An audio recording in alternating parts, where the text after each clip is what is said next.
विघ्नहर्ता श्री गणेश, श्री गणेश, श्री गणेश।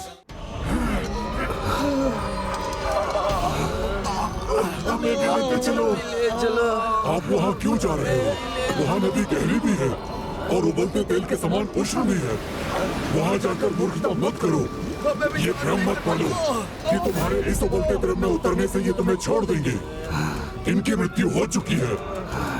उस खोलते पानी का भी उन पर कोई असर नहीं होगा, किंतु वहाँ तुम्हारी मृत्यु अवश्य हो सकती है।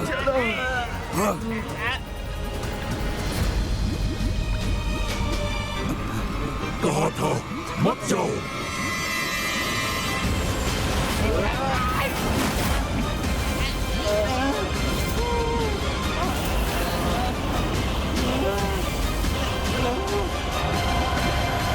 अब हम क्या करें? मुझे तो कुछ भी नहीं सूझ रहा।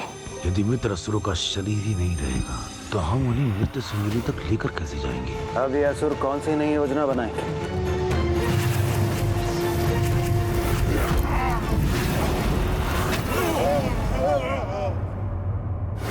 आज के इस युद्ध का अंत तो हो रहा है, तो अब मुझे उस दुष्ट भंडासुर की कपट योजना का रहस्य ज्ञात करना चाहिए।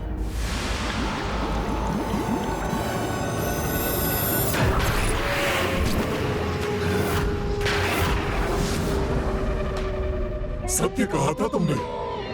स्वयं अपने भाग्य की रचना करने के लिए, अपने पूर्वजों से भेंट करने के लिए तुम कुछ भी सह सकते हो। भेंट करने के लिए नहीं, अपनी इच्छा अनुसार उनसे कुछ प्राप्त करने के लिए मैं अथक प्रयास करूंगा।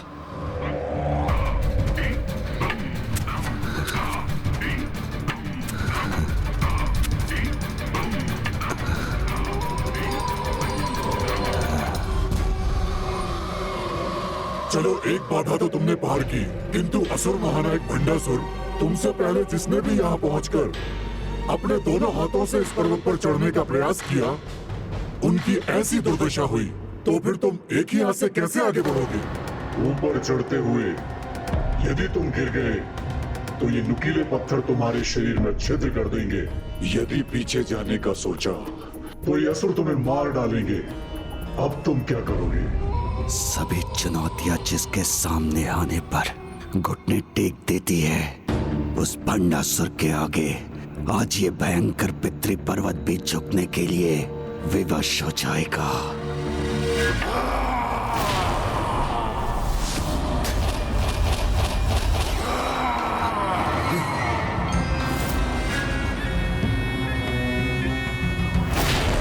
ये भयानक गर्जना, इन मृत शरीरों की वर्षा, पितृ पर्वत की चेतावनी है असुर महानायक भंडासुर।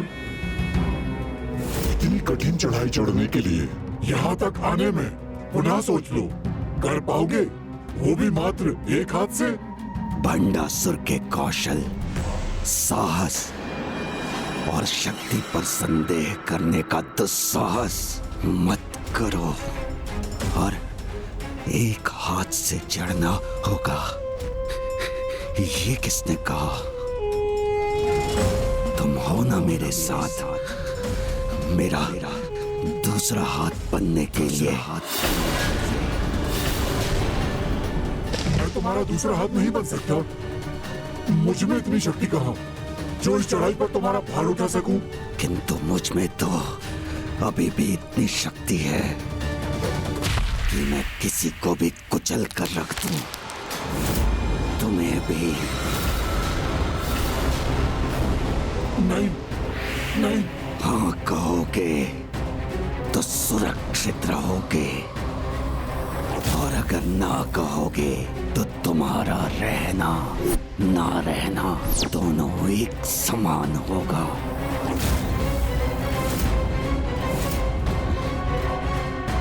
रुको रुको रुको, रुक जाओ। मैं बनूंगा तुम्हारा हाथ, दूंगा तुम्हारा साथ।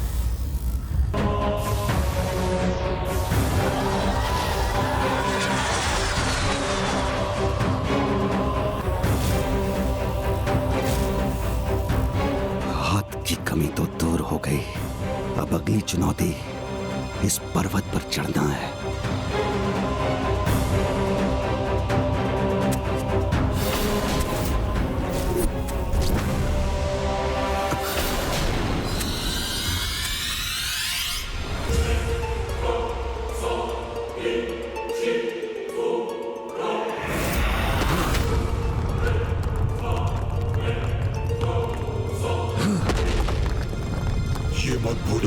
तुम में जितनी शक्ति इस स्थान के बाहर थी अब नहीं है। मुझे अपनी संपूर्ण शक्ति की आवश्यकता नहीं, उसके लिए तो एक भाग ही पर्याप्त है।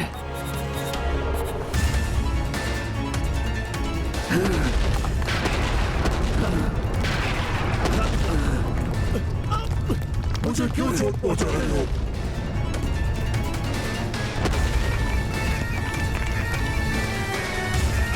सफलता के मार्ग पर कष्टों की चिंता नहीं करता मैं। शिखर पर पहुंचने के लिए सीढ़ी तो प्राप्त हो गई मुझे, तो चलो अब चढ़ना आरंभ करो।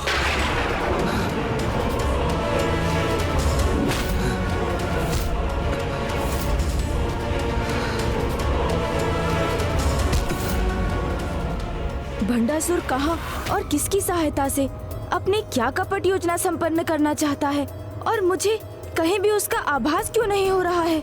सृष्टि के कण कण में माता का वास है, और जहाँ कुछ भी नहीं है वहाँ भी माता ही है। भंडासुर कहाँ है, ये रहस्य उनसे कदापि छिपा नहीं रहेगा। माता, असुरों की गर्जना ये कैसे उत्पन्न हुई?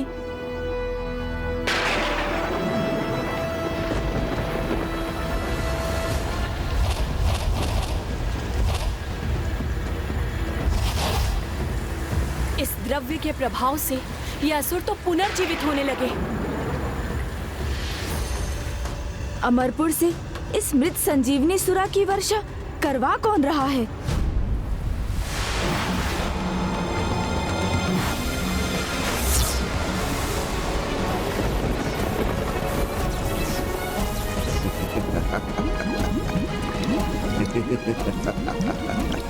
हमारी ये युक्ति अवश्य सफल होगी।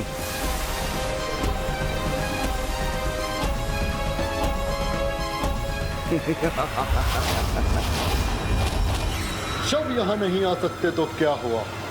मृत संजीवनी सुरा तो उस राख तक पहुंच सकती है।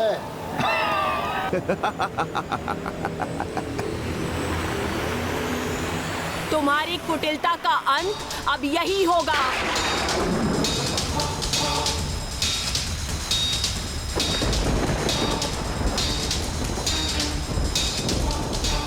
हमारे असुर पुनः जागृत हो गए। हम सफल हो गए। हमारी सुरा वर्षा ऐसे ही होती रहेगी, और अब न तुम्हें कोई क्षति पहुंचेगी और ना ही हमारी पराजय होगी।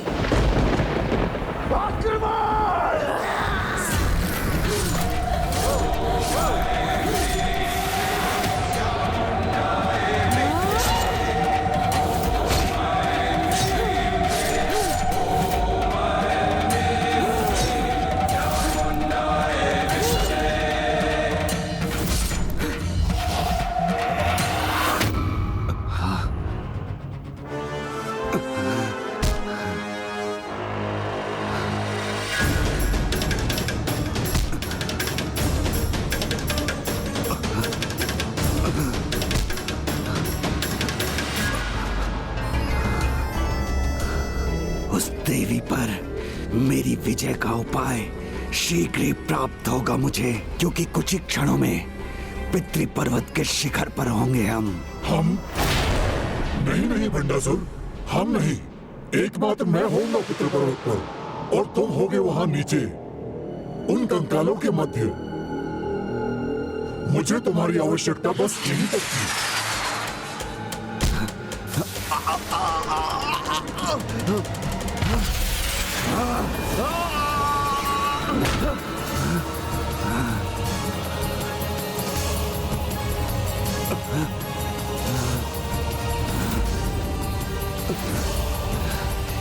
भंडासुर गिरेगा नहीं, ऊपर पहुंचेगा।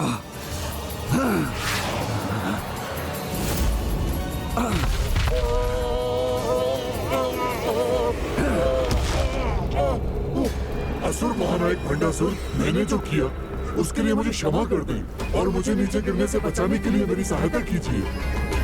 मैं क्षमा न करता हूँ न मांगता हूँ। तुम्हें नीचे गिराने में मुझे कोई संकोच नहीं, जब तुम्हारी कोई आवश्यकता ही शेष नहीं।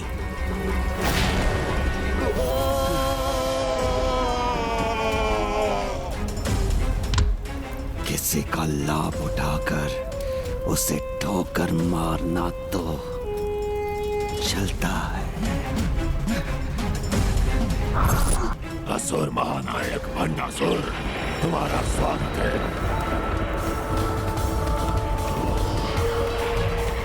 हो ना हो इस गुफा में तप्त लावा जिसके द्वार की बाधा है, मेरे असुर पूर्वज वहीं मिलेंगे।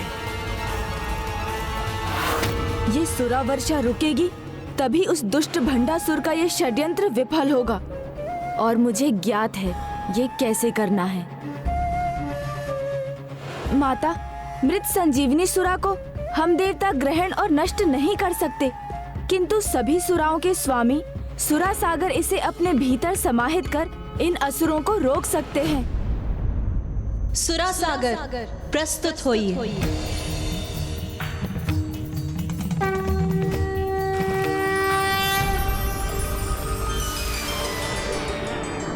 प्रणाम माता। प्रणाम गणेश जी। आज्ञा दीजिए माता। सुरा सागर, मेरी इच्छा है कि तुम यहाँ सभी सुरा को एकत्रित कर अपने भीतर ही समाहित रखो। जैसी आज्ञा माता।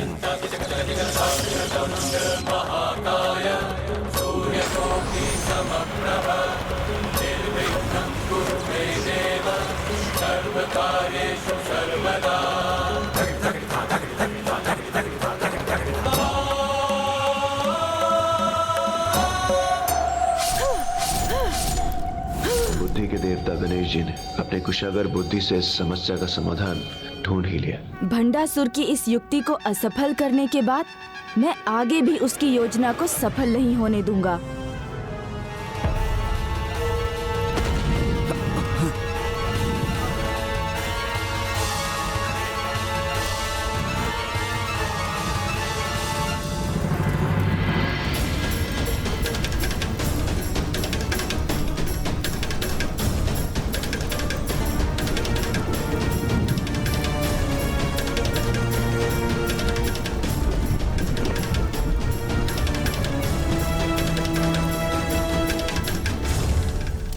मेरे मित्रों, मेरे पूर्वजों,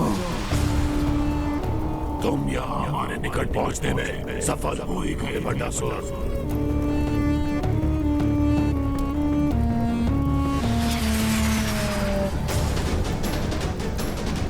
मैं हिरण्यकश्यप, असुरों के प्रथम भगवान नारायण के प्रति मेरी मत्सर के कारण नारायण के हाथों मेरा अंत हुआ। प्रणाम।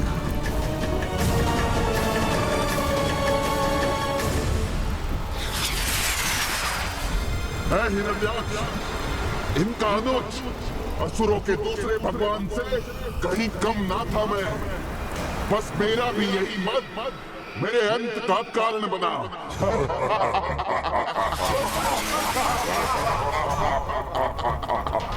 और हम अनंतकाल तक इस सृष्टि पर राज करते हैं, किंतु हमारे लोक ने हमारा सर्वनाश कर दिया।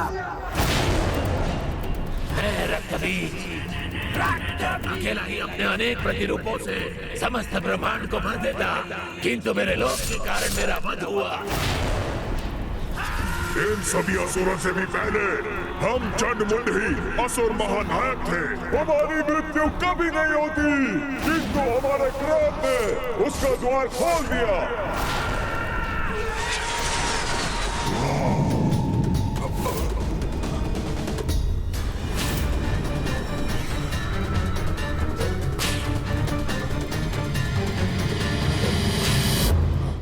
महानतम असुर सम्राट महिषासुर हूं मैं।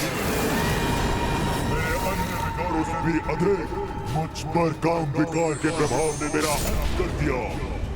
यही जल कट कर मृत्यु का धीरे धीरे अभ्यास कर लो भंडासुर। शीघ्र शीघ्र तुम्हें भी तो हमारे साथ ही यहाँ होना है, क्योंकि तुम सभी विकारों के सम्राट हो, अत्यंत विनाशकारी।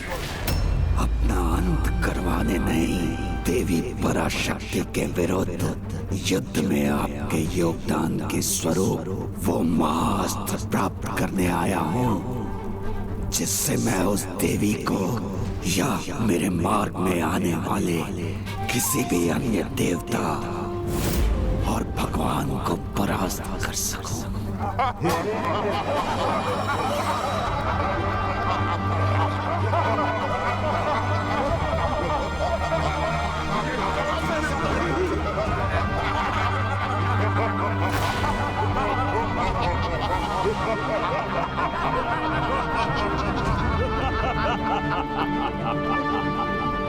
हम तुम्हारी सहायता क्यों करें? उत्तर दो भंडासुर, हम तुम्हारे सहायक क्यों बने?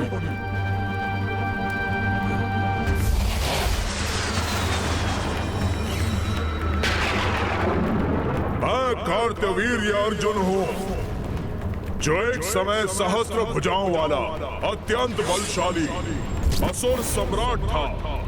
तो इस पूरे समय आप तुम्हारी परीक्षा ले रहे थे।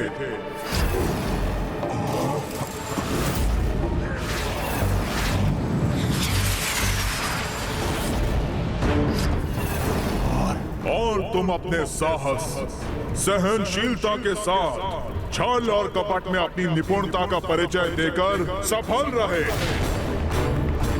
ऐसे महान असुर की सहायता करना तो चलता है।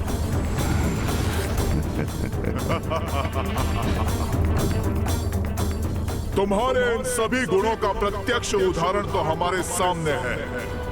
हम तुमसे प्रभावित हुए भंडासुर, और तुम्हें सभी शक्तियों की शक्ति के साथ भगवान को भी आहत करने का महाअस्त्र प्राप्त करने का उपाय अवश्य बताएंगे।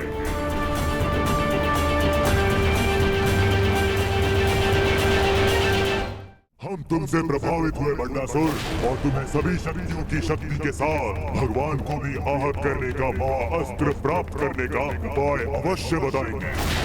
किंतु उससे पहले तुम्हें यह समझना होगा कि भगवान उस उपाधि के योग्य क्यों बनते हैं। ब्रह्मा, विष्णु, महेश तीनों ने बड़े त्याग किए हैं। महेश ने हलाहल का पान करके नीलकंठ की उपाधि प्राप्त की है। नारायण ने सृष्टि के पालन हेतु अनेकों अवतार लेकर साधारण जीवों के समान जीवन की कठोरता का सामना किया है। देवी लक्ष्मी अंग त्यागने के बाद ही श्री लक्ष्मी बनी। कठोर तपस्या के बाद हिमालय पुत्री पार्वती देवी पार्वती बनी। ब्रह्मदेव ने भी अपना 5वां शीश खोकर महानता प्राप्त की है। उनके समान हमारे असुरों ने भी बहुत त्याग किए हैं, किंतु हमारे त्याग में एक भाव नहीं था, और जो सभी भगवानों में था वो है निस्वार्थ प्रेम का भाव। किंतु हमें जो ज्ञात ही नहीं, जो हमने सीखा ही नहीं, वो भला हम कैसे करते? निस्वार्थ स्नेह हम असुरों को आता ही कहाँ है? निस्वार्थ स्नेह? पिताश्री, आपके समान मैं भी आपसे बहुत स्नेह करती हूँ, आपको खोना नहीं चाहती। संपूर्ण सृष्टि में यदि किसी से निस्वार्थ स्नेह है तो वो तुम ही तो हो।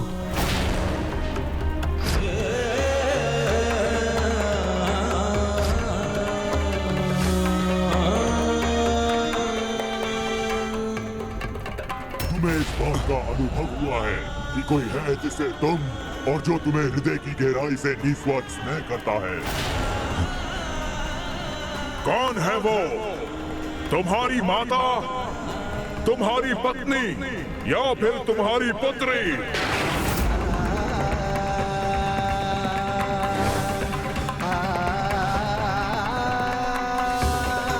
फिर विलंब क्यों कर रहे हो? जाओ, त्याग कर दो अपनी पुत्री, जाओ, दो अपनी पुत्री का।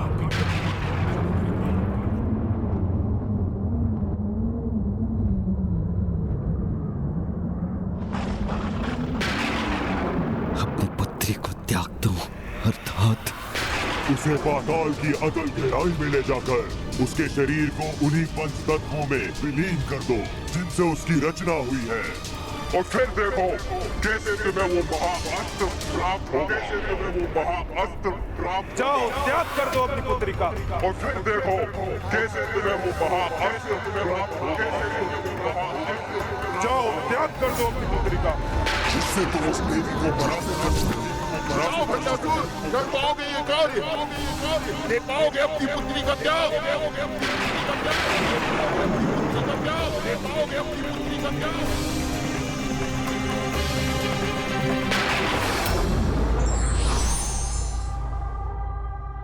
जिसके मन में संशय भरा हुआ है उसके लिए ना ये लोक है, ना परलोक है और ना सुख ही है।